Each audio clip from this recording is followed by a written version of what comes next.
Is CNN Plus doomed? Well, Warner Brothers Discovery suspended all external marketing spending for CNN Plus and laid off CNN's longtime chief financial officer as it decides what to do with the streaming service going forward, according to Axios. CNN Plus has about 150,000 subscribers so far, and Warner Brothers Discovery wants to eventually build one giant service around HBO Max. According to Axios, there's chatter that a live newscast is being floated to replace Chris Cuomo's primetime slot, a change from, quote, personality-driven perspective programming. Not good. Yeah, I mean, the idea that one was emphasizing personality-driven content around these particular personalities already kind of begs the question of what they were thinking over there, especially, I gotta say, in a time of crisis when there's so many substantive issues to be talking about. It gets under my leftist craw to think that that was the focus over there. But it's hard to believe that any changes they're going for at this point could be worse than the choices they've made right now, given the colossal failure in views and subscribers that they've gotten so far. How do you think Chris Wallace feels about himself having gone from this perch at the most watched TV network to this failing streaming service? I mean, sometimes you gamble and you lose. Sometimes you gamble and lose. But it is a real shame because he was a real kind of bright spot over there at Fox. I think a lot of people, across the political spectrum really appreciated the job he did moderating debates and, the beacon of integrity that he managed to be, not just at Fox, but in a broader corporate media climate where, frankly, with the Cuomo scandals and everything else that has happened over the last few years, the whole, obviously Roger Ailes debacle at Fox. I mean, it's been like one scandal after another at all of these networks. He's had his head above it all, and it is disappointing to see that he is one of the people who are taking a hit. But honestly, I'm not crying too hard for his bank account at the end of all of this. Do you think this was just a failure of vision, like they're never going to get their subscribers to move to this model? Or is it in part CNN's like losing the credibility? I think it's probably a little of A, a little bit of B. I think I mentioned before that it makes sense to me that given the fact that most younger people are kind of cutting the cord to cable and moving away to watching most of their news online, the idea of trying to shift people from their traditional modes of viewership onto a more of an online space makes sense. It's something you're going to have to do eventually. But what they seem to have been missing is the whole point of watching online is that you don't have to jump through hoops. You don't have to sign up for a subscription. It is free. And combining that move with the paid move, I think, was the mistake. Now, remember, I'm old enough to remember when Hulu and a lot of these apps were free.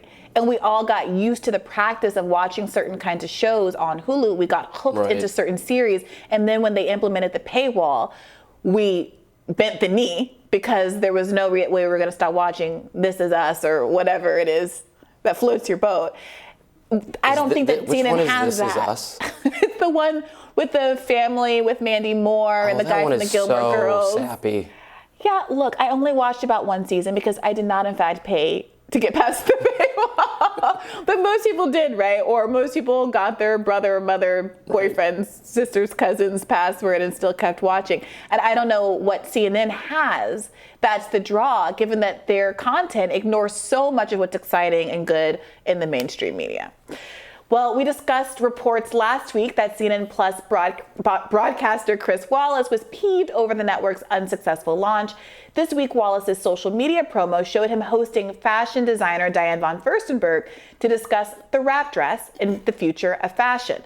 But the iconic wrap dress was created 46 years ago. A survey held in the United States in May 2020 showed that 70% of respondents aged 18 to 34 years old stated they currently subscribed to a streaming service compared to just 49% of those aged 65 or above who said the same.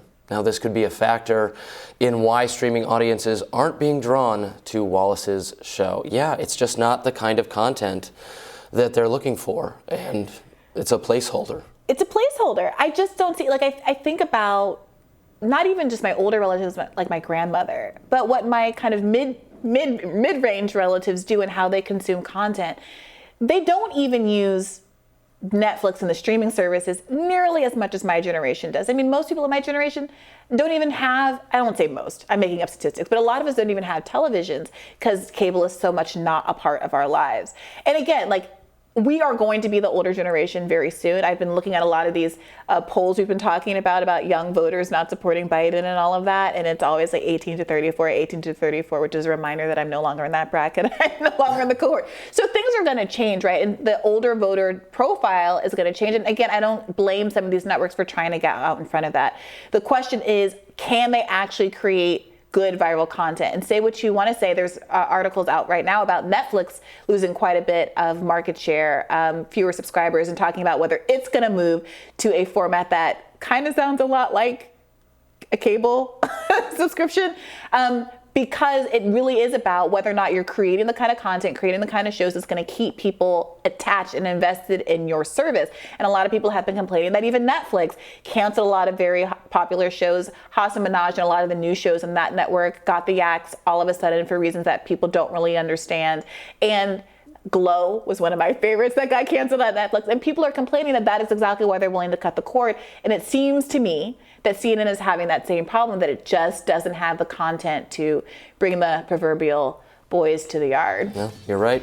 Team Rising will join us next. Stick around.